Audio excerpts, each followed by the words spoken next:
Hello everyone, welcome back to Star Wars Empire at War, the Imperial campaign, where today we are moving on to the attack on Mon Calamari campaign mission. To do this, we have been instructed to construct a large fleet to attack Mon Calamari with, and part of this mission was kind of like a make sure that we've got the area, the rest of our worlds under control. And in the previous few episodes, as we've tried to take Kuat and move towards Mon Calamari, we've had to struggle with the Rebel Alliance constantly attacking our worlds like Biss and Coruscant.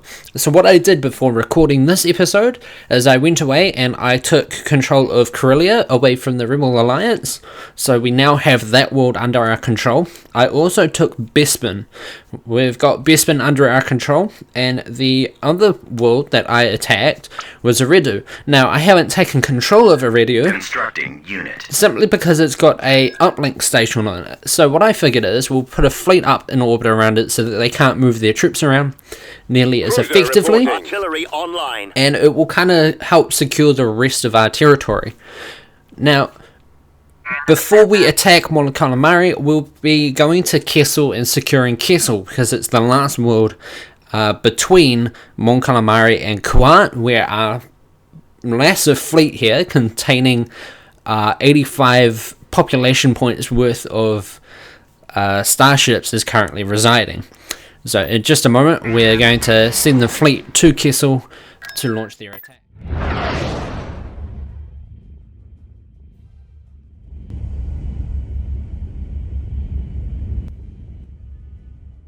Let's show these dissidents who rules this galaxy. Remove their influence from the system by destroying all their defenses. So a small portion of our fleet has entered orbit around Kessel. The remains of the fleet are waiting to drop out of hyperspace if needed. Although, technically speaking, this is a small world with very few enemy troops or fleet element involved. A large portion of their fleet is made up of these troop transports. We're using a very standard strategy at this point of bringing in the broadside cruisers. The broadside cruisers come up and they sit at a range from the space station, and they start hitting the space station. And then the rest of the fleet kind of hangs around the broadside cruisers to ensure that they aren't hit by anything else. The enemy does also have a large wing of Y-wing bomber squadrons available to them in this particular battle, but with our fighters and bombers making quick work of the space station's shield generator, our broadside cruisers are sitting here and they're kind of just waiting for an opportunity. However, the Y-wing bombers that were trying to attack the fleet were quickly disposed of by the screen of starships protecting the broadside cruisers. And what this means, or what this allows us to do, is advance with the broadside cruisers into a range where they can start firing in a barrage area kind of fashion, which means that they will be destroying a large chunk of either the enemy space station or the Y-wing bombers, currently providing a screen against our starfighters and heavier hitting cruisers. Now, the other reason why I do not want to close into range with the space station is because a large portion of this fleet we want to retain and protect for the attack on Mon Calamari itself. This is a big part of this mission. And I thought initially, hey, they're sending us to occupy Mon Calamari, so they're going to want us to send a massive ground attack force as well. So between episodes, what I also spent time doing was building up that attack force. This fleet contains one Victory class Star Destroyer. It is the capital ship of the fleet. It has 10 broadside cruisers, it has 10 Tartan patrol cruisers, and it has something like 14 or 16 Acclamator class cruisers. Concentrating firepower. Ready, sir. What are your orders? And it is a large fleet. By no means is it a effective fleet. It is very much just a fleet thrown together to suppress the uprising on Mon Calamari. They seem to think that they're allowed to declare their independence of the Galactic Empire, and they must be taught the error of their ways. The Nebulon B frigates are quite effective against broadside cruisers, so having starships in position where they can defend the broadsides is very important, particularly if the enemy has a large fleet of these Nebulon Bs, simply because the broadsides can't fire enough in a small area to hit the Nebulon B frigates often enough to destroy them before they get close. Obviously, if you have a large number of broadside cruisers, it is possible, but it is not as likely. Now, the enemy does still have a few Y-wing squadrons left, but moving our Tartan patrol cruisers forward and letting them just rip into the fighters as well as the broadside cruisers sitting just below our victory class, Location confirmed. allowed, quickly made short work of those fighters. Asteroids The ahead. transports did try to get away. They retreated into the asteroid field, which we can't chase down with our larger starships. Unfortunately, the Acclamator and the Victory class take damage as they fly through an asteroid field, but we do have the 3 Tartan patrol cruisers and 4 TIE fighters still on the field, so we send them in instead. Unfortunately, we lose one of the TIE fighter squadrons, but in the grand scheme of things, this is the Galactic Empire. It's not that much of a loss. And these transports really held no threat to, Removing their land bases in the area would go a long way in helping us keep the rebels out of our space. See to it. Moving So here I am deploying a team of, or a company, I think, of SPM AT tanks, because they are very effective against the T2B tanks that the Rebel Alliance favours, particularly at the lower tiers. And I'm sending Darth Vader out to capture the only other reinforcement point on the map. And the reason why he's going up to capture that is so that we can deploy more troops onto the field and, continue dealing damage. The aim of this one was mostly to ensure a semi-successful, or not semi-successful, but the plan was to attempt to ensure that the enemy didn't really have any defenses left if this attack failed. Obviously, this attack force has a TIE Mauler, an Imperial Commander, as well as several. It's got 4 of the SPMA, where I think it was 4 or 5 of the Imperial Artillery.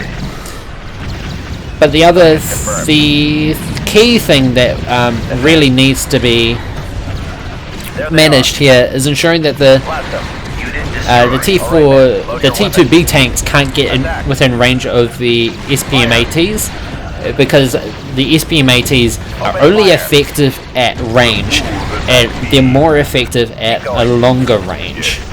Darth Vader, I kinda, once again, like on Kuat, lost him because I wasn't keeping a close enough eye on him, but it's really, Vader is quite useful. He will take several hits before he goes down. So what I end up doing is sending in this attack force. The whole idea was to destroy as much of the enemy's ground forces as possible, so that if we had to send in a second wave, it wouldn't be nearly as difficult. Particularly if we were to do send in, say, just an attack force made up entirely of stormtroopers, which isn't actually a bad strategy, you know, at the end of the day.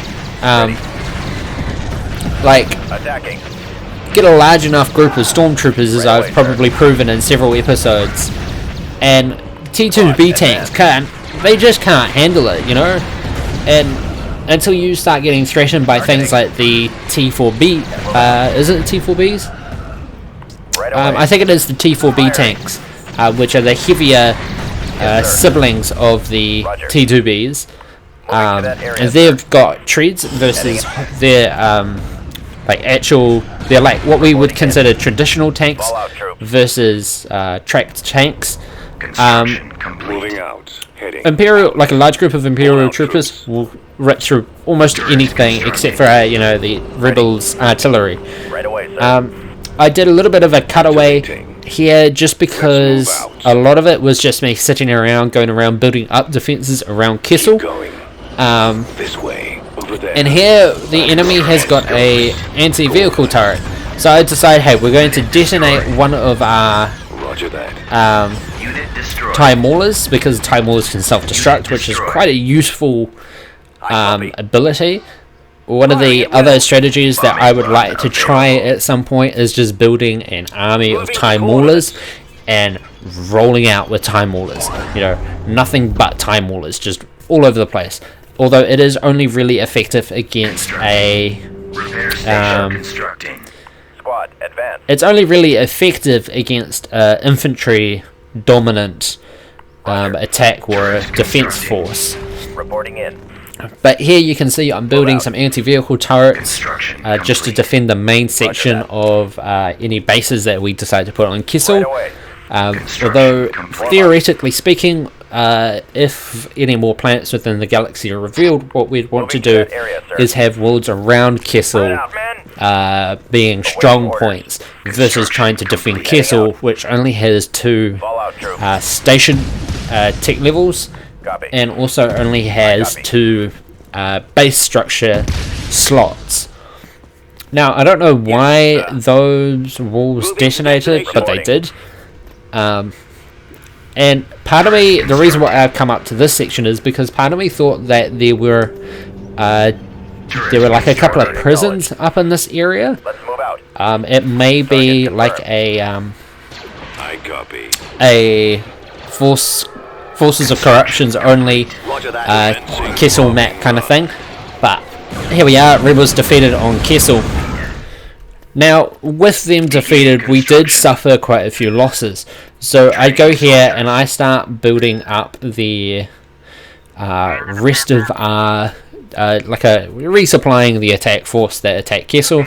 And the initial plan had been to attack Coruscant before we attacked Mon Calamari. But what I'll do is, between episodes, I'll go take Coruscant, and then in the next episode we will move on to whatever needs to happen next. Building under construction. Well, maybe I'll attack Coruscant in the next episode, you know, we'll have episodes where we attack a bit of both. But we are now going to launch the attack on Mon Calamari. Heading out.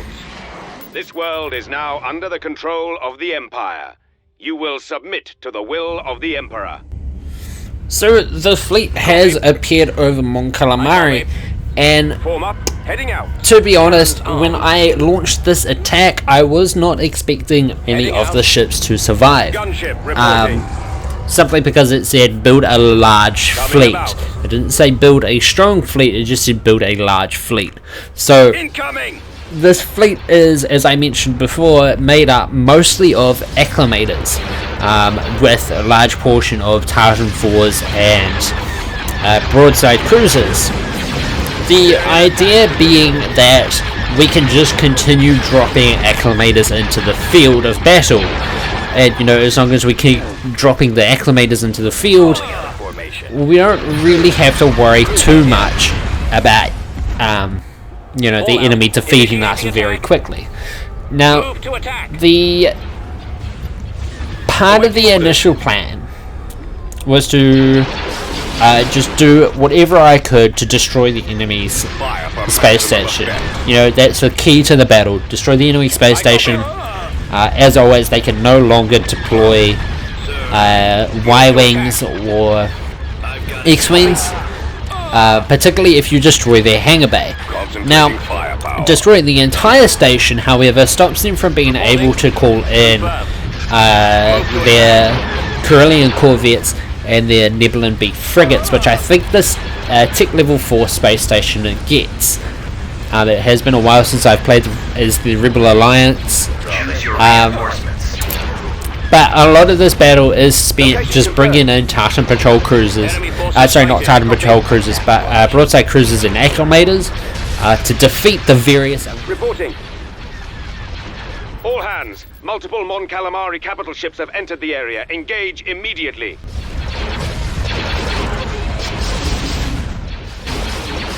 As I was saying before, to defeat the various elements of the enemy fleet. Now, unfortunately, there's a Victory class cruiser. Sorry, is it a cruiser? No, so the Victory class Star Destroyer doesn't survive the fight. Now, that's unfortunate because that means that we lose the Admiral, who is currently giving us a 25% bonus to our sight range, I believe, and it's either its health or it's the firepower. Now, this is a bad thing because it means that our starships are doing either can't survive as long, or they're doing far less damage. Both of these are kind of related because, you know, if they've got more health, they can do more damage. It's just over a longer period of time. But we lose the Victory class. Now, this isn't completely the end of the world, and the reason for that is because we have got a large fleet waiting to just drop out whenever it's needed. So I do start deploying more and more acclimators to try and deal with these two Mon Calamari cruisers, which we have been instructed to destroy. Unfortunately, we have lost our 3 broadside cruisers, which were deployed and targeting the enemy space station. It's not the end of the world, but it does make things a little bit more complicated. Here, I deployed another acclimator, and I'm currently focusing fire on one of the... I'm getting the acclimators to focus fire on one of the Mon Calamari cruisers at a time, particularly because the acclimators I built a large fleet of because they have got concussion missiles and proton torpedoes, which in Empire at War penetrates shields, as you've probably noticed, as well as them deploying TIE bombers, which again proton torpedoes, so they can penetrate shields as well. So we have taken out one of the Mon Calamari cruisers, and we're deploying a broadside cruiser to start putting some damage in on the enemy space station, the defensive space station to start with, because that thing can do serious damage to the rest of our fleet. I think it's it's like a boron, is it? Maybe it's a diamond missile platform. So it fires diamond tipped missiles or something. It does damage against starfighters and can seriously chip away at the health of some of our larger starships, particularly the Acclimator class cruisers. Really, it's about focusing down the fire on the Mon Calamari cruiser. The sooner you can deal with the Mon Calamari cruiser, the sooner you can then refocus your firepower on the enemy space station, and destroying the enemy space station then allows you to move on to wiping out the rest of the enemy force, unless of course the enemy has already lost the remains of, unless the enemy has already lost the remains of their starship, starfleet. Excuse me. Now, Acclimator class cruisers are not very effective against Nebulon B frigates. Not very effective, but they are still capable of dealing with them.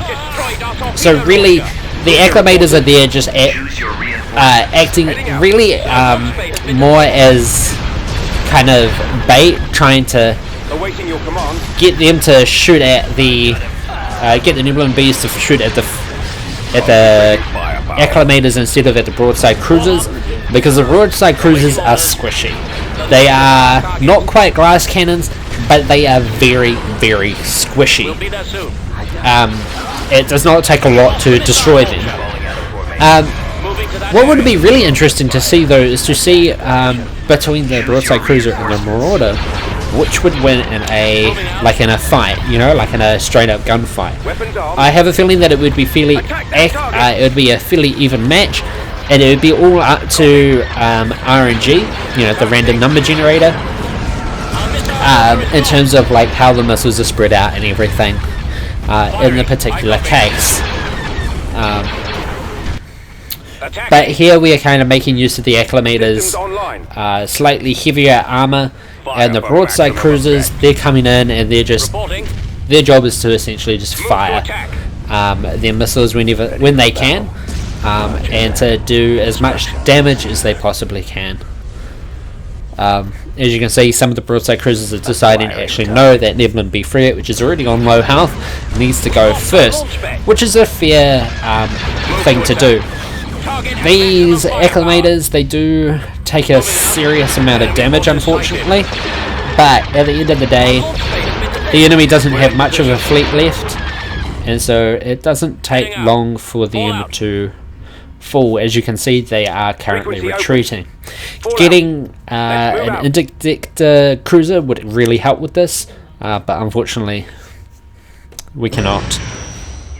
Sir, we have been informed by our outpost on Kashyyyk that a former Imperial officer is inciting the Wookiees to riot. See to it that the situation is dealt with. The Death Star requires additional labor, and each of these brutes is worth 2 of anything else. Yes, sir. This uprising on Kashyyyk must be dealt with as efficiently as the Mon Calamari revolt. Eliminate all who show opposition. Mission log. So, update. in the next episode, we will be moving on to the Kashyyyk resistance and squashing that resistance. The attack force that I had originally made from Mon Calamari will be repurposed and sent to Kashyyyk to take out the Wookiees there. In the next episode, I may also take either Nal Hutta or Korriban. We'll see what happens. But yeah. You have that to look forward to in the next episode. I've got the mission up on the screen if you just want to, you know, give it a read through. But the task is essentially stop the Wookiee outbreak on Kashyyyk. If you enjoyed this episode, make sure you hit the subscribe button down below. And until next time, keep being awesome, everyone. I'll see you around.